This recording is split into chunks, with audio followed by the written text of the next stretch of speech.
Welcome back to the Too High McFly movie podcast, everybody. We're just a group of best friends and filmmakers that love talking about movies. My name is Kevin Lyons. I am Jose Ramos. And I'm Minnie. And Avengers Endgame opens up in 2 days, and I think it's safe to say that we're all pretty fucking excited for it. Yeah. I mean, it's just another movie, right? Yeah, I know. So we wanted to take this episode and just do an Endgame Pregame celebration of the MCU. So we're going to talk about our favorite highlights and moments of all the MCU up until now.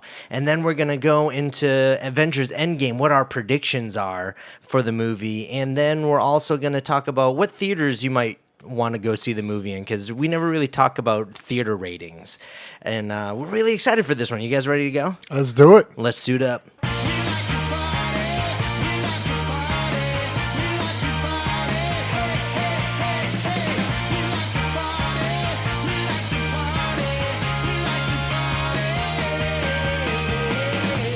Whether you love it or hate it, it's safe to say that the MCU is the tentpole of not just comic book superhero movies, but shared universes in general, right? Because the best compliment in the movies is imitation. And they just set the bar for shared universes, because there's been a bunch of other franchises that have also tried to do that and they failed. Like, what were some that you could think of, Jose? I mean, besides the DCEU, I know Warner Brothers tried to do a 6-movie universe based around like Lancelot and King Arthur and all of those. I didn't even see that one. I guess a lot of people didn't. The first one did so bad. I think they scrapped the idea. We haven't heard anything since. Yeah, like the MCU had a nice steady jogger's pace in moving up to a sprint of doing a shared universe. DC was like a drunken person trying to stumble on their way home. That's been like, they're still going. Everything else is kind of stopped. But same thing with the Universal Monsters with the Mummy, the Tom Cruise Mummy. They tried to do that shared universe, and that just fell flat. Oh, that was so awful. And a lot of these franchises that try to start these universes always fail because they try to establish that in the first movie, and it just makes it awful. But and we have the other monsters like Godzilla and King Kong. Mm-hmm. Those are pretty good. I like those ones. They just finished wrapping King Kong Godzilla in Australia earlier today. And the new Godzilla movie hasn't even come out. Yeah. Well, it's like with that one and with like the Conjuring universe. Yeah. I feel both of those have worked out better because they didn't start as, hey, here's a universe, or we're going to do a universe. You had the Conjuring movie, and that was really good on its own, and then they expanded from there. Yeah. Same thing with you had Kong, and then that was really good. And Kong Skull Island. Yeah, you had Godzilla first. Godzilla, then Kong, then you got the new Godzilla coming But when out. you had Godzilla and you watch that movie, it's not trying to be part of a universe. It's not trying to be part of a universe. It was just a good solo movie, and then they were like, okay, we're going to expand off of that. Let's do Kong. Now let's connect them. So that's the difference between those and like the Monster Universe and the King Arthur verse. Well, either way, the MCU started this trend of a universe. And you know what? It's been 11 years of movies for the MCU. And it's all rolled into the Endgame, or at least for the main saga that they've had set up. So I want to take this moment and just talk about our favorite moments of the MCU in all the phases, like the highlights. So let's just start with Phase 1, right? What were some of your highlights of Phase 1? I think my main highlight of Phase 1, it was in the Avengers movie, is that first time they're battling together. Because I was like, they really did it. They're there and they're fighting together and they're using teamwork. Like, this is awesome. It's that one circular reveal shot of the final battle when you see them all standing in that circle. And it was just like, it blew all of our minds because we had never seen something like this before. And like, we all knew it was going to happen. But when it happened, like, it was one of the best movie-going experiences ever. Yeah, and they set it up in a way where we didn't need to worry about being introduced to any characters. We already knew who everyone was because they had their own individual movie beforehand.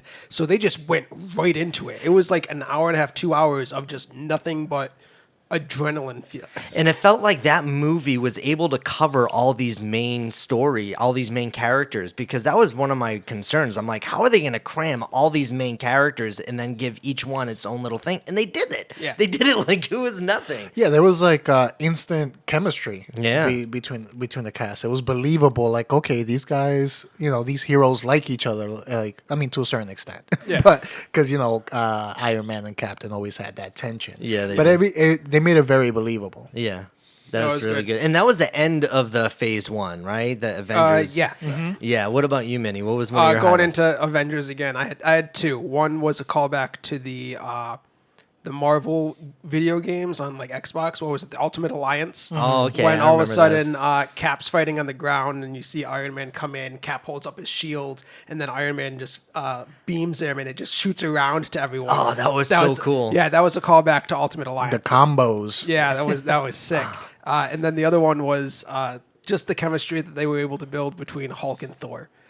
Like they would fight constantly, but then when they took down that giant monster, there's like, yeah, we did it, and then Hulk just punches him. Yeah, that was a great moment, man. It was like a competing brother type relationship. Yeah. Yeah, I mean, obviously, a lot of the greatest moments of the Phase 1 was in the Avengers movie. But for me, I'm going to go back to the first one, Iron Man.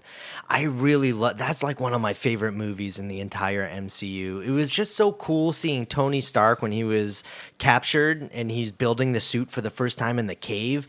And you're in like, you're tense there, like, oh my God, is he going to pull this off? Obviously, he's going to pull it off. But for me, it was after he escaped there and he comes back to America. And everybody kind of thinks he's crazy because he wants to shut down all the weapons. And then he's basically locked in his mansion designing the suit. And without the threat of somebody coming in to kill him, he just has all the time he has just developing and perfecting his idea. I loved that about the first Iron Man movie. And he never, when he was building the entire thing, he never built it as a weapon until he was watching TV. And he saw this place being attacked. And then he shot the first beam. And he was like, okay, I can do something with this. Yeah, that was really cool. And just the setting up of his character arc, just in the first movie, about him being like a playboy and like he just makes weapons, and you see his entire personality change after he was captured. And that was just one of the highlights of Phase 1 for me. I mean, like introducing Captain America and Thor, I thought that those were done really well, but they didn't stand out to me as much as they did for Iron Man and the Avengers. Yeah. Yeah. I can agree with that. Yeah. So what about Phase 2? Any moments in Phase 2 that stick out for you? I mean, Phase 2, it's probably not one of the biggest moments, but it was one of the most entertaining for me. The dance off in Guardians of the Galaxy, the dance battle at the end. Like, I remember laughing my ass off. And especially going into that movie, I knew nothing about Guardians of the Galaxy. That was one of the properties that I really had no background info. Mm-hmm. So, no expectation. I went in and that movie blew me away. And that dance off just kind of epitomized what that movie was just fun. Yeah, like you were saying, it was characters nobody had ever even heard of before. And I remember when they were making it, they were saying that this is going to be Marvel's first flop. This is ridiculous. Like, how are they going to do this? And then it blows everybody out of the water. And I'm like, that was one of my favorite. That is my favorite part of the Phase 2. I mean, Captain America, the political superhero thriller in Phase 2 is really cool too. You know what I mean? Yeah. Like it made a new type of superhero movie. Yeah, the whole shutting down of S.H.I.E.L.D. and Hydra, and that was Winter Soldier was really good. My not really favorite one, but probably one of the more important ones in this whole Infinity War saga was in Dark World, when they start talking about the the ether. Yeah, the ether was in when they bought it to the Collector, and they mentioned it was the first time that the Infinity Stones were mentioned in the movies up until that point. When they bought it to the Collector, and like, we can't keep two of them on Asgard. Yeah, because I mean the Tesseract played heavily in the first phase, but it wasn't revealed that it was an Infinity Stone. But until that moment, it was never mentioned as an Infinity Stone, and then all of a sudden, okay, there's two of them. Now what? Yeah, the Tesseract made so many appearances in all these movies. It should get its own side movie called the Tesseract. Another thing there was a highlight for Phase 2 is because until this point, one of the weaknesses that Marvel had in its movies was weak villains. And it became a run-on joke. They have these weak villains. And I believe it was during this phase where you got their first strong, formidable, entertaining villain, which was the Winter Soldier. Yeah. Yeah, that was really good. Just that whole movie, just like it completely shook the world of what you can make a superhero movie about, and political thriller. That was just so engaging. It was really cool, and it was like the first time they were really doing a darker tone movie. Would you say that? Because this was the first Russo brothers MCU movie, wasn't it? Yeah, and and it was like one of their darker movies, and they ended up being some of the best movies in the MCU. Yeah, because all the other movies in the phases, they weren't so amazing. I mean, like they were good to watch, but when you're looking at like the highlights of each phase, I mean, the highlight of Phase 2 was Guardians of the Galaxy. I just couldn't believe how fun that was, because Captain America, the Winter Soldier, was great for us, but I can imagine little kids just not being that interested in it because there's a whole political thing, you know? Yeah, they were kind of finding their ground. I mean, because that phase had, at least in my personal opinion, the weakest movie out of the entire MCU, which was Dark World. Yeah. The Thor movies just hadn't been that great, but we liked Chris Hemsworth as Thor, and in Avengers they kind of hint that you can use him comedically a little bit, you know. But we'll get into that one a little bit later. But yeah, that was Phase 2, and it ended with Avengers 2: Age of Ultron, and that got a lot of shit. And I remember watching that in the theaters and just leaving not as satisfied, you know. But then again, watching it again, it's not a bad movie. I enjoy watching it. I can watch it anytime. Me too. I think it got more hate than it deserved. I think people just had certain expectations for it going in, and they couldn't put those aside. Yeah. Because as a whole, it wasn't that bad. No, it wasn't. I think it was. Yeah, go ahead. I was just gonna say, the Age of Ultron's main purpose was really just to set up Civil War. That's really all it was. I think it was when they were trying to go. I mean, because after the first Avengers movie, I mean, it's all just fun and action. They didn't have to worry about everybody's personal arc. This one kind of went into the actual individual characters' arcs. Like, you know, when they all got the hit from Wanda and they all went in their heads, and then they went to the Clint's fucking farm. That was so. They tried so hard to make Hawkeye a likable character in that Avengers, and it just felt like that's what they were catering to, because they felt bad that he got the shaft in the first Avengers movie. Yeah, and Hawkeye had a bigger character arc than Thor. Yeah. In Age of Ultron. And I think that one people's complaint wasn't that one where they were starting the possible will they, won't they between Scarlet and Scarlett Johansson, Black Widow, and Hulk. Yeah. It was in that way. I know a lot of people do not like that. It started off with the sun's going down, big guy. Yeah, that's like one of those you're gonna need a bigger boat quotes from the MCU. The sun's getting real low. And also Avengers 2, they kind of really set up the feud between Tony and Cap. I remember that on the farm when they were talking about Tony making Ultron and trying to stop a war before it starts, and it's just like their really big feud really started in that one, I feel. Yeah. And then that's where he gets the Vision, which is playing into where we are now, which is that Vision coming through. He gets it in that movie. Yeah, that's right. So yeah, I think it's time to wrap up Phase 2. Let's move on to Phase 3. Jose, what you got for Phase 3 of the MCU? I got this one. I got a couple things. The first one, just because this scene was so awesome, I remember getting so hyped when it happened, is when now fully powered Thor arrives at Asgard. The immigrant song. Yeah, scene. His eyes are glowing, looking like Raiden, and just like busting ass left and right. I was going to say that. Yeah, I would say Thor Ragnarok was my favorite movie of Phase 3, basically. I mean, other than Infinity War, because that's still Phase 3, right? Yeah. Thor Ragnarok, just because his other two movies were just not good. They weren't like, I mean, the first Thor was okay for half of it. Thor Dark World was not very good. Not at all. And then it felt like finally by the third movie, they understood what to do with Thor in a movie. It's when somebody realizes that they're the joke and it's okay to make fun of themselves and have fun with it. That's when they really got that. Wakiti? Taika. Just made his pitch for Thor 4. I heard that's just a rumor from from Tessa.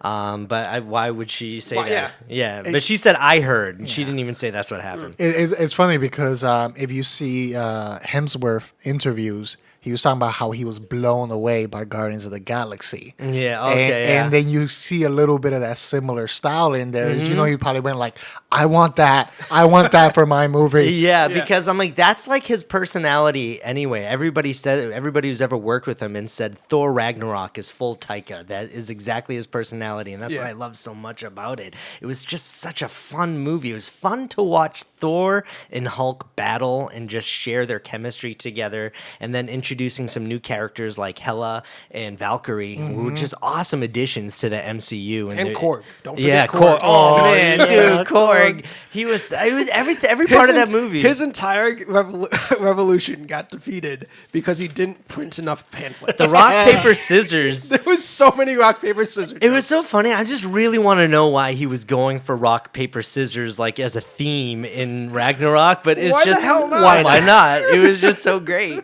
Another moment, I was gonna say Thor Ragnarok anyway, but I had another one from the Phase 3 was in Black Panther. Just overall as a movie, I was really surprised that it was that good. But mainly the casino scene. Do you remember when they went to the casino? Yes. Because there were so many. It wasn't just Black Panther. I mean, you had his guards there. I'm sorry, I forget her name. Okoye. Her, and then Shuri helping from her lab, driving the car, and just seeing them all work together, and just that whole scene just felt like James Bond and superhero all rolled into one, and it was just so fun with a formidable villain, Andy Serkis. Yeah, he hilarious was villain. he was great, and it just he was a little funny, but you felt formidable because he's such a serious actor and he's so intense. Like, you're scared of what he's gonna do, so that way when he makes a joke, it's just that much more I made it rain. Yeah, I made it rain. Like, it was just cool. I mean, and for me, the only fault in that movie really was the CGI. It was just bad CGI, and it sucks because if it had really good CGI, that movie would have been like a perfect 10 movie for me. Another moment for me, it actually comes from Civil War. Yeah, that's right. And this was when Stark finally finds out what really happened. Yeah, that was really with him there, and then Captain still defends the Winter Soldier against knowing that he killed his parents. Especially since, like, Captain, he's Mr. Goody Two Shoes, always doing the right thing, and then here he was putting that aside for friendship, defending his friend, even though his friend was a murderer of someone else's parents who he considered a friend. Yeah. I mean, I really like Civil War, but at the same time, it should have just been Civil War and not specific to Captain America 3, because I just felt like his actual character, because there's so many other characters and other themes going on, that his overall character arc, that should have really closed his character arc, and I felt like it didn't really do it that well, like in regards to being a 3-act trilogy. I felt like the third Captain America movie should have focused more on him, but Civil War was great. There were so many, that fucking airport battle scene. Come on, dude, that was. You guys ever see that really old movie Star Wars? Yeah, that was just so. And the introduction of Spider-Man, dude, that was really cool. I fucking love Tom Holland as Spider-Man. I felt like he is the best mix between Peter Parker and Spider-Man that we've gotten in live action. I agree. And one of the things that they did in the first Captain America, they did again in Civil War, and I kind of hope that they do in Endgame, is when Captain America is getting the shit kicked out of him, he just stands up and says, I can do this all day. No, because he did it before he got the super soldier serum. He did it when Iron Man was kicking the shit out of him. Yeah. I really hope there's a moment in Endgame where he's fighting Thanos and says, I can do this all day. Yeah, that'd be cool. I don't think they will, though. It would be awesome. That would be cool, but I don't think they will. Especially if just it's like because- right before a final blow. Yeah, I think there'll maybe be. I don't think it will be. I think it will be some type of play on that line of dialogue, but I don't think it's going to be that exact dialogue. But that'd be cool if they did it. Yeah. And just real quick, getting out of this and seeing how we're talking about Spider-Man, that like Spider-Man: Homecoming. I mean, it was okay as a Spider-Man movie. It wasn't bad. I really liked it. Yeah, it like there were a lot of awesome things in it, but the highlight for me out of that was in the third act when when Tony takes his suit away and he's got his old Spider-Man suit on and he's fighting Michael Keaton. Vulture. No, he fought Michael Keaton. Yeah. He did not. That wasn't a supervillain. That was motherfucking Michael Keaton. And when he brings the whole warehouse down on him and he's like crying because he's like a kid, you know, Yeah. like you felt like he was a kid and he's crying and then he's trying to motivate himself. It's like, come on, Superman. I mean, not Superman. Come on, Spider-Man. Come on. That was bringing tears to my eyes in that movie, and that moment was so powerful and cool. I would say that moment sold a lot of people on him being Peter Parker. Oh yeah, dude. Because he was so vulnerable, crying, asking for help. He was a little kid caught under rubble, and then just like hearing I forget what words there, like "you're nothing without the suit" or something like that. It's like, "Come on, Spider-Man, come on!" And just seeing that, man, that was fucking powerful. That was agree. cool. That was like my favorite moment of the entire movie. All right, so I think we're ready to talk about Infinity War Yeah. because buddy. that was a perfect 10 movie for me, man. That's great. Now, we can talk about where we left off. Like at the end of Infinity War, where were we? Yeah, I mean, yeah, definitely, because Infinity War was a fantastic fucking movie. Action scene, and it was really good storytelling. But then it ends with the decimation, Thanos snapping it. And it was so weird because I remember thinking, going into this movie, completely forgetting that they were going to do a part 2. Because I thought that this was going to be their last movie. I thought Cap was going to die in this one. I thought that was going to be the end of it. When it ended on that cliffhanger, I was just like, oh shit, that's right. There's going to be another fucking movie. As sad as that ending was with that snap, I was excited that at least we get one more movie. I've never been to a movie where the credit hits and not only is it silent, but no one has moved in the theater. Like usually you see people shuffling and no one moved. Everyone just stared at the screen for a while. Like, what the fuck just happened? That was I remember seeing that and I'm like, even though when they were all dying and disappearing, in the back of your mind, I'm like, they ain't really dead. They coming back. They coming back. But I just can't believe they fucking did that. Yeah. And that was awesome. So who was left standing in Infinity War? So by the end of it, we had Cap, who was on the battlefield. By the end of this movie, we had Widow, who was on the battlefield. Ant-Man, going into this, it wasn't in this movie, but it was in his movie, but he's stuck in the quantum realm going into Endgame. Thor was on the battlefield. Yep. Banner was on the battlefield. Stark was on another planet. Yep. Nebula was with him. Yep, Nebula was with him on another planet. Rocket was on the battlefield.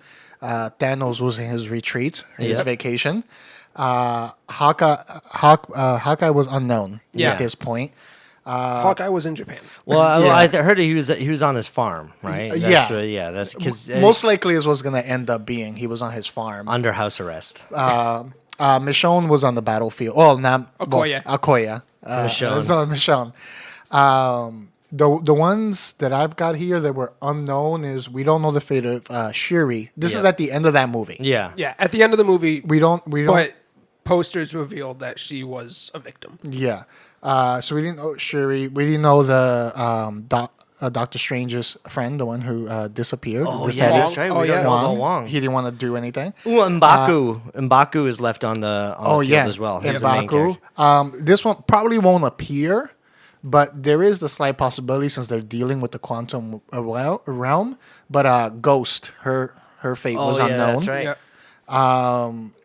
Lupita, Yep. she was. We don't She know was what. gone. One of the people that you forgot to mention that was on the battlefield that's still around is War Machine. Yeah. Oh, yes. War Machine. War Machine Don't was you on leave there. out Don Cheadle. That's my man. We know now, but at the end of this movie, we didn't really know regarding Valkyrie and Korg and all of that, what their fate was. But Valkyrie has survived, I believe. Yes, so that we do know now. I mean, I don't know. I'm not forgetting anyone. Well, I mean, mainly the main first slate of Avengers have survived. They're there, Yeah. mixed with some new characters. Yeah, Vision is kind of a question mark because he was destroyed with the stone, but it also looked like they finished downloading his memory. So it's a possibility. Yeah. But yeah, it was at the end of that movie dead. But Yeah. it's always a question mark whether he comes back. But I think he's stuck in the Stole Zone and he's infecting fucking Thanos's gauntlet. yeah, the gauntlet was left damaged Yeah. by the end of it. But he could still was use it his- because that's how he got out of there. Yep. So Yep. he can still use it, but his arm was pretty damaged. The gauntlet wasn't at 100%. Anything else that we can think of left at the end of that movie? I think it was unknown where Pepper was, but I believe she survived. yeah. It was Yeah. unknown where Pepper was. And then, I mean, we find out that there's the call to Captain Marvel. Yeah, so Yes, obviously Captain at the Marvel has end, yeah. survived. So we know, who we've seen in the trailers. she's on her way. So yeah, that's pretty much I where. want to know what happened to Deadpool. Yeah, where was Deadpool in this? They clearly came over from another universe. Yeah, he was like, "Oh, shit's a little serious here. I'm leaving." But yeah, that's pretty much where we were left, and where all the pieces of the chessboard were at the end of going into Endgame. Going into Endgame. So now we're going to talk about Endgame a little bit.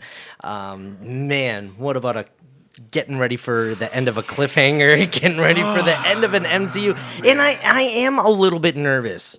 I will say this because, I mean, these movies have been going on for 11 years, and this is supposed to be the end of a saga. Yeah. And it's almost like a series finale of a TV show. And can you name one series finale that had a good series finale? Breaking Bad. Breaking Bad, okay.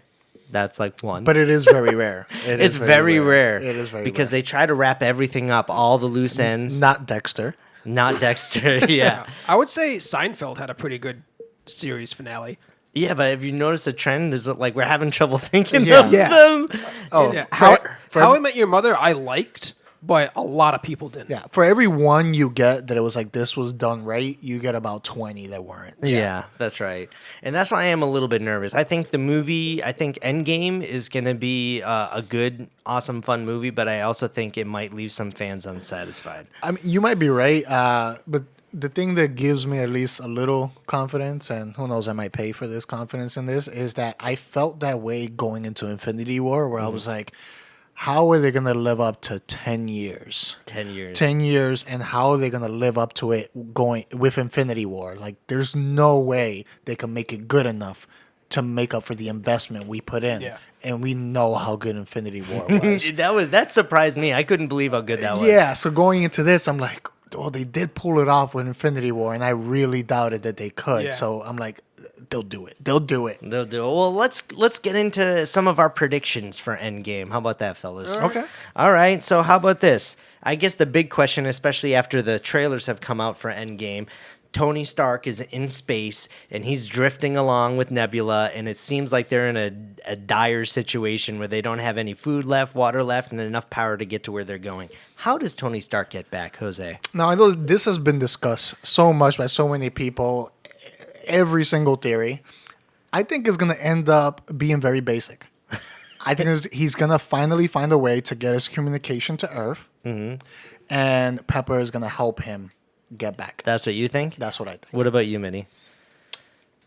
If you look at the first Iron Man, he was basically left for dead. He was barely surviving, and he created the very first Iron Man suit. Mm-hmm. It seems like it's going to be a very similar situation. He's going to do some creative Tony Stark shit, and he's going to find a way himself to get back. I'm on the same fucking boat as you because Tony Stark doesn't get saved. Tony Stark saves himself. And that's what an ongoing theme throughout all the MCU is like everybody thinks, who's going to go rescue him? No, I think Tony Stark is going to save himself. I think he's going to repair the ship. And I also think that they're going to find the Annulax batteries from Guardians 2. Remember the ones that they stole? Because they're on the Guardian ship. And so those batteries would be on the ship, and those things like power so much stuff. That's like everybody tries to steal those. I think Tony Stark is going to figure out a way to use that to get where they're going, maybe into the atmosphere of Earth, and then maybe like the Hulk or Captain Marvel will save them from crashing. But I Yeah. think that Tony Stark will get to Earth by himself. And yeah, I mean, because he did get saved at the end of Avengers. Hulk saved him by jumping up and grabbing them as he was free falling. So, but yeah, man, that's how I think Tony Stark is going to come back. All right. Let's go to the next one. How the fuck does Ant-Man make it out of the quantum realm?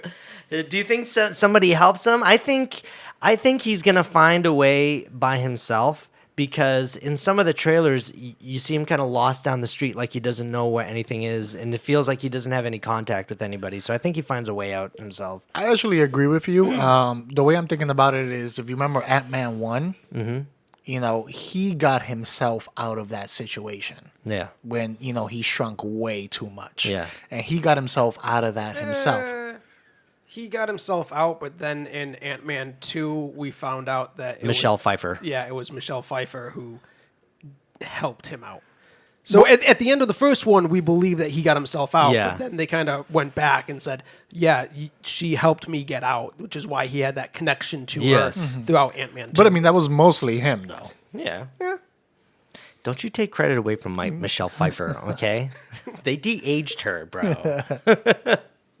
Okay, so how do you think he gets out of the quantum realm, Minnie? There's been the rumors that the quantum realm is connected to the Soul Stone somehow. Okay. So I think there's something there where someone, because again, he got Michelle Pfeiffer's help in Ant-Man 2, found out that in Ant-Man 2 he got Michelle Pfeiffer's help. I think somebody in the Soul Stone's going to have a way to communicate with him somehow, and he's going to get out that way. Okay. Cool. That's a really good one. I think definitely the Soul Stone's gonna take into mesh with the fucking quantum realm. Yeah. But yeah, I'm sorry, you made me think of something else that's not on the prediction list. Just real quick, Loki, is he dead? No. I think he's currently dead. Don't think he finishes dead. You know, I don't. Here's what I think. I think he's in the Soul Stone, and if you watch Thor Ragnarok, do you remember when they're getting ready to leave that planet and they're in the elevator and Loki's like, I think I'm going to stay here. And Thor's like, yeah, I think you should too. He's like, wait, what? He's like, this place is perfect for you.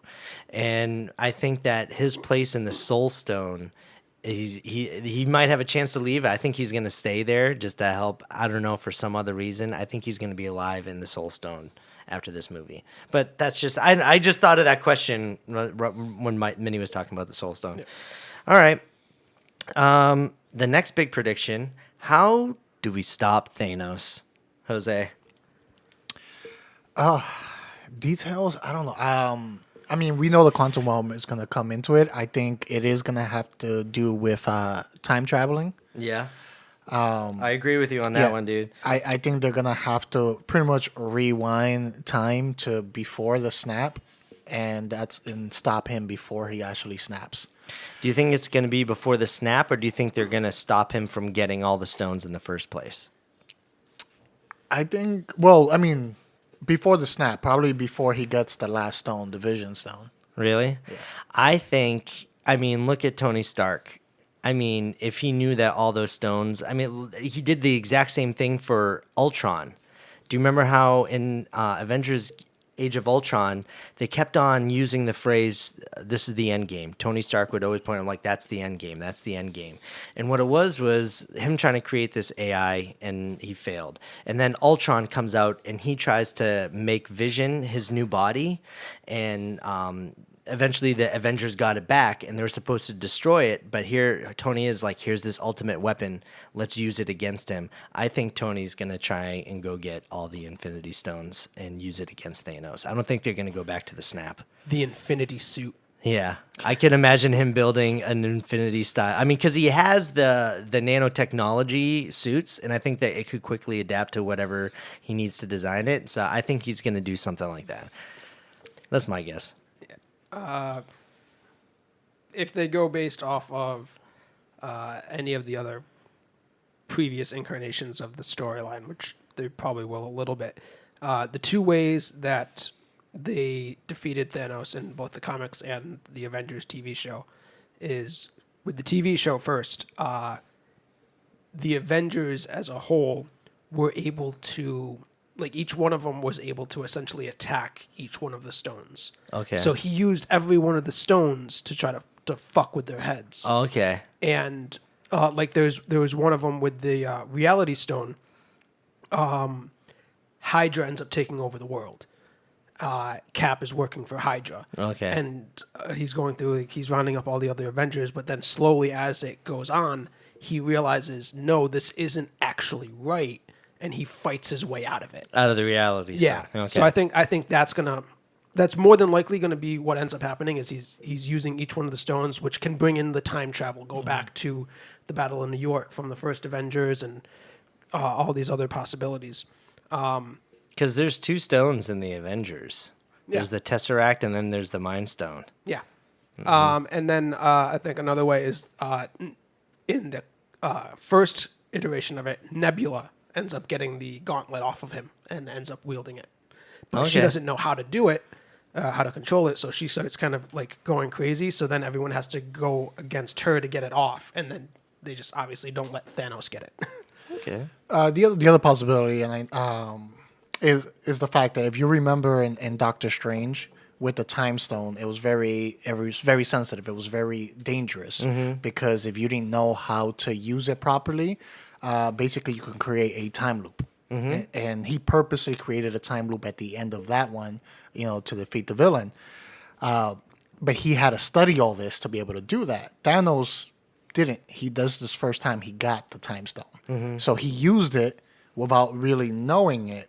So there's the possibility Doctor Strange knew while he was looking through all the scenarios that if he just gave it to him and let him use it, he would himself accidentally create a time loop, which would then allow them to stop him. You know something I wondered, and I actually saw a meme about it, was, do you remember in Infinity War when they're fighting in New York City with Tony and Wong and Doctor Strange and Hulk, and when they're fighting that other, who's that big guy with the chain axe that would extend? And stuff? The brute. The brute guy. I can't remember his Do name. you remember when they're in the park and Wong brings in that other realm? He does that circle thing, Yeah. and the guy falls in it, and he's about to jump out, and he closes it, and his arm gets cut off. Why didn't he do that for fucking Thanos, bro, and cut off the fucking gauntlet right off his hand? That would have been useful. Yeah. I think I don't know who, someone addressed that, and they said that it would not have been able to cut through Thanos due to the thickness of his skin or whatever. They would not have been able to cut through. Well, I think the Russo brothers had a good question for that, because they were talking to people, like, if Peter Quill didn't knock out Thanos and they got the gauntlet off of him, they're like, he just would have gotten it back. There's no way we're going to let him get defeated right there. So, of course, that's you want 2 movies, right? Or do you want to end it on this one? Yeah. Okay. I think they're going to kill Thanos going back and getting all the time stones before him and just defeating him that way. I think they defeat him. I'm not sure if they kill him. Yeah. I think definitely. Thanos might stay alive. I mean, he's too good of a villain. Yeah. Okay. So, who do you think is going to be the MVP of this movie? I think it's going to be Stark for me. I think so too. They even hinted at that in Infinity War. Yeah. He is going to be the MVP, the one that actually does it. Yeah, and if it's not a group effort. Yeah. He started it. He's going to end it. Mm-hmm. But speaking of which, I mean, MVP, you know what else is going to be nice to see? Fucking, I hope Hulk gets his comeback against Thanos, yeah, dude. That's going to be nice to see. But, no, I should have saved that for what are we looking forward to. That doesn't matter. We're almost there. Yeah, I think it's either going to be Stark or maybe Captain Marvel. I mean, not Captain Marvel, Captain America. Yeah. It's going to be obviously one of those two because they're both basically done after this movie. All right. Who dies? I think Captain America dies. Yep. Captain America is going to die. Although I think that he's going to die in a way that it might be possible to bring him back further along in the franchise. Because if Captain Marvel can't carry this franchise, they might have like, hey, we have to bring back Captain America. So I think that's what's going to happen. I think he's going to die, but, they have access to time travel. So Cap's going to die. I would have said Hulk's going to die, but he's still under contract. Do you think Tony's going to die? I don't think so. You think he's just going to... I think he retires. I think he retires with, too. With Pepper having a kid, I think he retires. Yeah. Okay. All right. Yeah, they're gonna keep Robert Downey Jr. where if they need to call him to bring him back to kick something off, he'll be around. Yeah, because I think Chris Evans would totally come back. Because the thing And with Iron Man. the thing with Captain America, what makes it easier for him to die is that he has no attachments. Yeah, He's out of time. He doesn't have a wife. He doesn't have kids. that's right. So it's easier for him. Now, if you try to kill Tony, you've got Pepper, you've got a kid. You pretty much just, You got Yeah, Peter. you just single mothered her. Do you think Pepper is pregnant? Because it never confirmed it. I think she is. I think she is too. Yeah, I think it's a situation where they had that conversation, and the reason she was trying to get a hold of him afterwards is she ended up like maybe it is real. Like that's what she was trying to tell him while Probably. he was going up into space. Well, I mean, that was the instant moment. I mean, that wasn't like a little bit time later and she called him, I think I am pregnant. That was literally like 10 minutes after. There was that whole like, tell me you're not in the space. Come back, come Yeah, back, come yeah. back. Don't be in that spaceship. Yeah. Like there was that more like it wasn't a protect us thing, because normally like she was always reluctant to have him in the suit, but she knew that he would only do it to protect people. Yeah. So this was a time where she was calling him back. Yeah.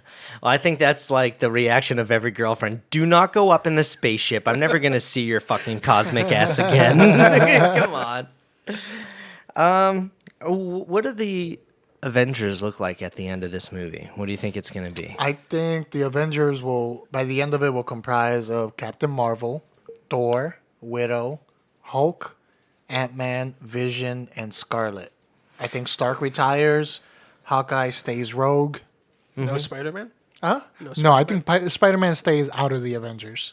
You think so? Kind of like he decided himself to not be part of the Avengers. I think he stays out of it. I think Black Panther stays on his own. Not that they will never join up with them again, but I think they stay doing their things, taking care of their cities. What about did you say Scarlet Witch? Yeah, Scarlet stays with Vision. I think Vision comes back. All right. War Machine?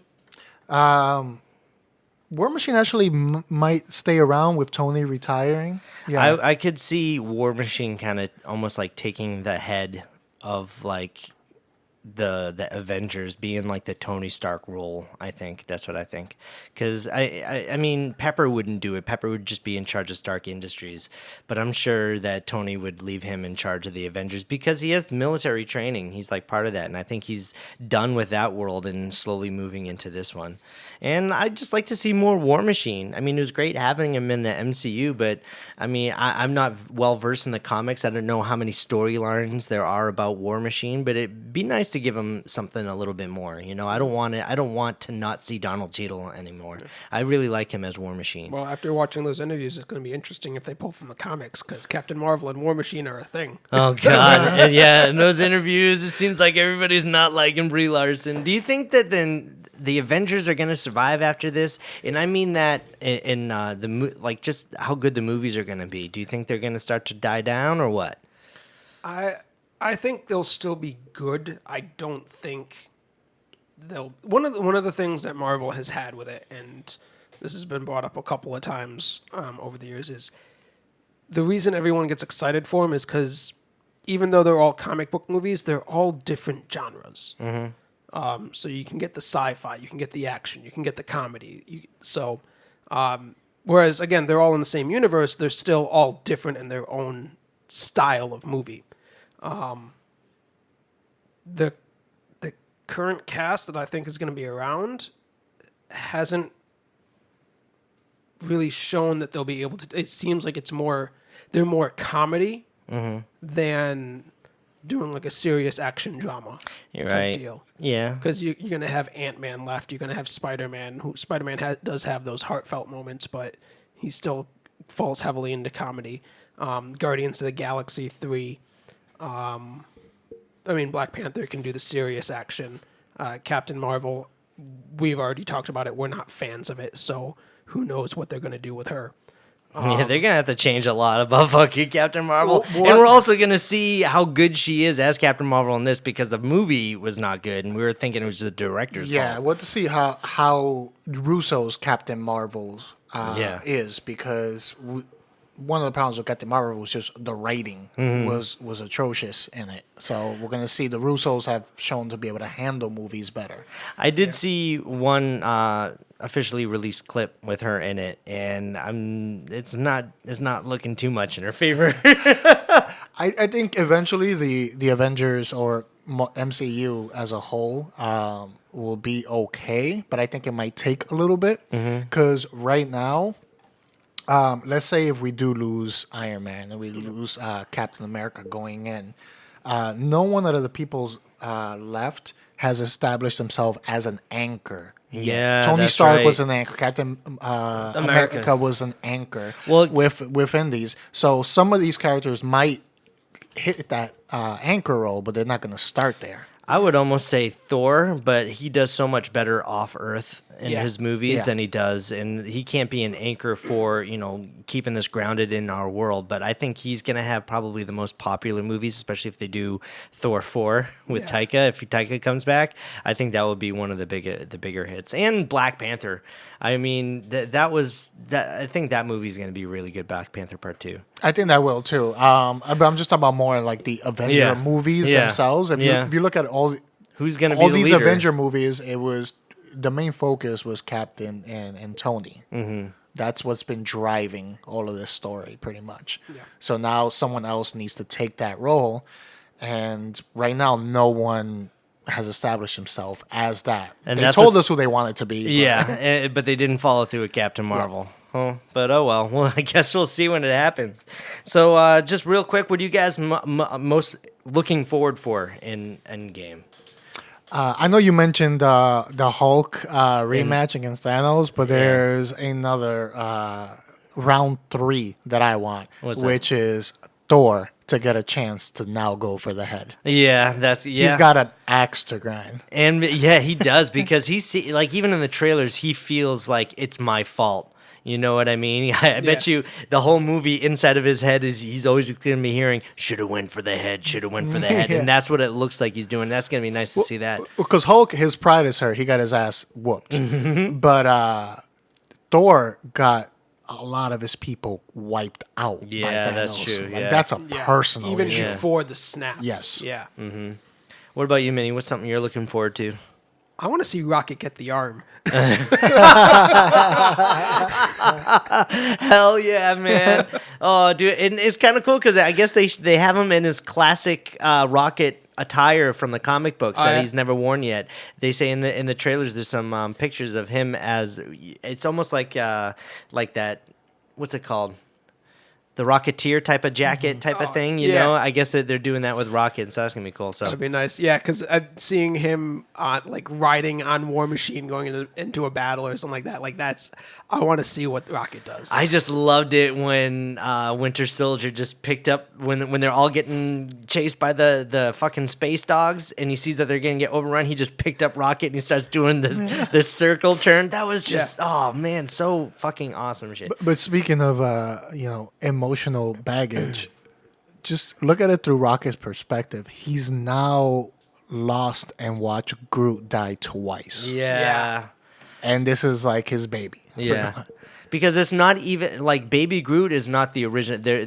James Gunn had came out and said that that's Groot's son. It's not Groot. Baby Yeah. Groot is Groot's son. So he watched Groot and Groot's son both die. Oh man, it's gonna be nice to see that reunion. yeah, and what did James Gunn say with it? The last words that Groot said was "father." Calling Yeah. Rocket dad, like damn. And being able to understand Groot, like imagine what he's doing, what's going through his head. Oh, poor Rocket. He's been a tortured character since the beginning. Yeah. He's almost like Frankenstein's monster. You know, he didn't ask for this, and I feel bad for him. I'm just real quick. I'm excited just to see the reunion between Cap and Stark.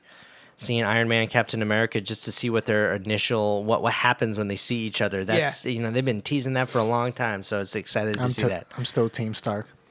Yeah, I am too after this.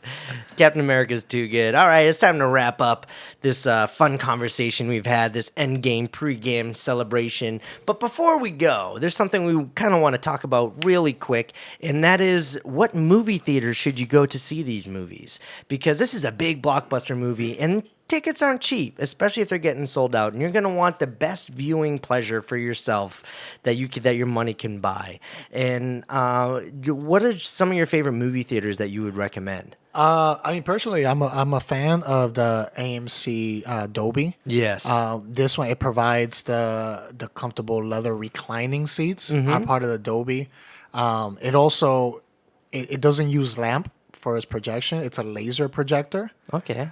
So since it does that, you get those true blacks. So so you get a big color difference. So the visuals are contrast, really good. Yeah, and then they also use like over 100 speakers. Yeah, all you around can feel that shit in your seats when it's rumbling. That's really good. So I wouldn't recommend Dolby if you got kids and they're kind of sensitive to sound. It might be a little bit too loud. I think standard 2D for if you got kids would be a great idea. But if you just want to spoil yourself, get that nice leather recliner and let that fucking boom right up your butt. Or even an IMAX for them where the sound isn't as intense. Yeah. The only problem you run into IMAX is we have the bigger screen. There's such thing as bad seating at an IMAX, especially this is going to be so full, because if you're in the first few rows, a lot of the IMAX seats don't recline. Yeah, so you're cranking your neck back to try to catch the whole screen. I remember loving going to IMAX movies and remembering that like the seats don't recline like the other ones, like the Dolby ones. Those ones are good. Yeah.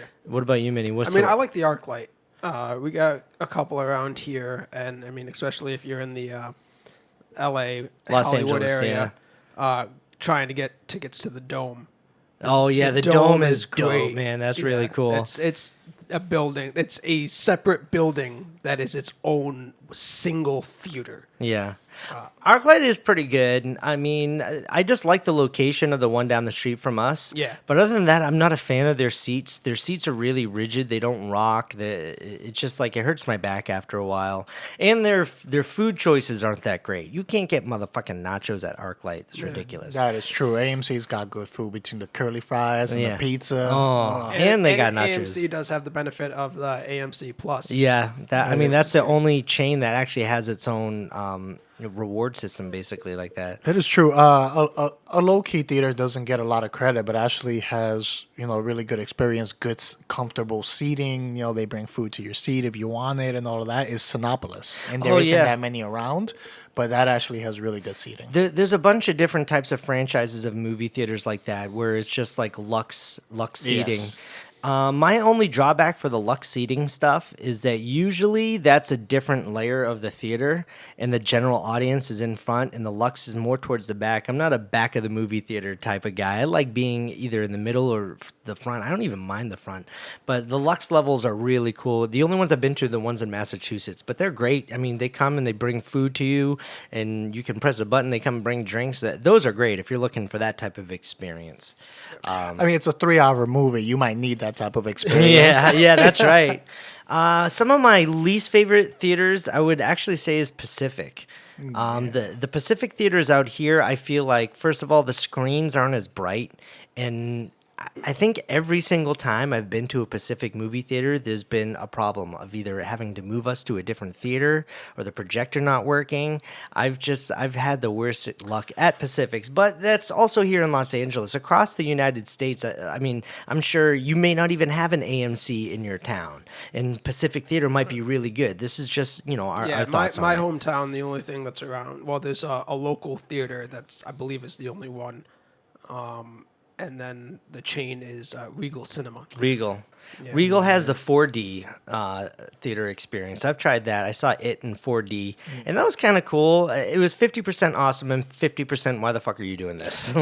Yeah, and the thing with, again, this movie is over 3 hours. 3 hours. So, I feel I can't watch this movie unless I am going to be in some comfortable reclining seating. Exactly. You're sitting there because you're not going to get up for anything. Yeah. You're going to watch this movie. Yeah. You're going to have your own separate water bottle. I am not consuming any liquid beverages at all. I'm just going to go in there, make sure I peed at least twice before going in, and I got a full belly. Bring enough food to be covered, good to go. But yeah, that's the fact. I imagine going to these theaters and be in an uncomfortable, unreclining seat, which is fine for like an hour and a half movie, but now double that, and you've sat here for 3 hours. Exactly. So, in short, we're big fans of the AMC Movie Pass and their Dolby Theater. I've been slowly moving towards Dolby than IMAX. It's such a better viewing experience for me. 3D is kind of dead. I'm kind of done with 3D. I don't need it. Yeah, They're not bringing it. It's gimmicky. It's a hindrance. I don't enjoy it, and I agree. don't even notice it's 3D after like 5 minutes into the movie. But anyway, I think it's time to wrap up our whole conversation. Thank you guys for stopping by, and we hope you guys go out and enjoy Avengers Endgame. Obviously, you are if you're listening to this podcast about it. We're really excited. It's a 3-hour movie. Make sure you pee before you go.